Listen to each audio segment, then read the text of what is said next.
السلام علیکم ناظرین، welcome to Arshad's health and beauty channel. ناظرین، آج اس ویڈیو میں جس چیز کے خواص اور مزاج میں آپ کو بتاؤں گا وہ ہے ستاور۔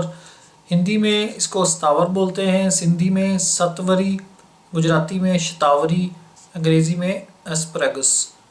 اگر کوئی ایکسنٹ میں زبانوں میں ڈیفرنٹ میں کوئی پرابلم ہو تو معاف کیجیے گا۔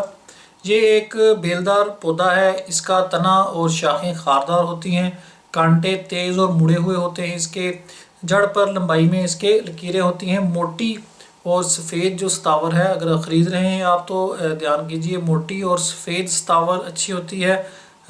اس کی جو رنگ ہے وہ جڑ کا سفید زردی مائل، پھول سفید، اور اس کا ذائقہ شیریں اور لیسدار ہوتا ہے، یعنی کہ یہ بہت زیادہ لیس ٹائپ کی ہوتی ہے، اسی لیے زیادہ تر یہ منی کو گاڑھا کرنے والے نسخوں میں یوز کی جاتی ہے۔ مزاج اس کا سرد تر درجہ اول میں، یعنی کہ نہایت سرد تر ہوتا ہے اس کا مزاج۔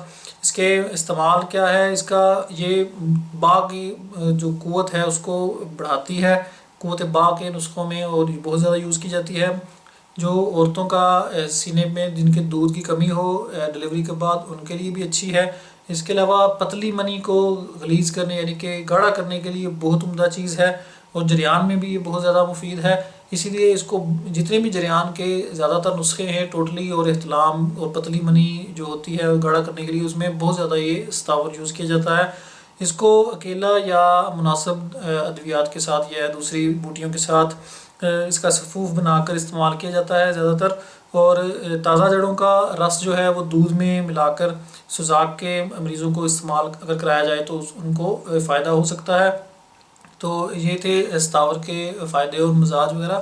تو اس کے علاوہ جتنی بھی ویڈیوز ہیں ان کی کلیکشن اگر آپ نے کوئی نہ مل رہی ہو تو دیکھنی ہو تو آپ اس کو میری ویب سائٹ پہ جا کے arshadskitchen.com پہ بھی دیکھ سکتے ہیں۔ نیکسٹ ویڈیو تک کے لیے مجھے اجازت دیں، اللہ حافظ۔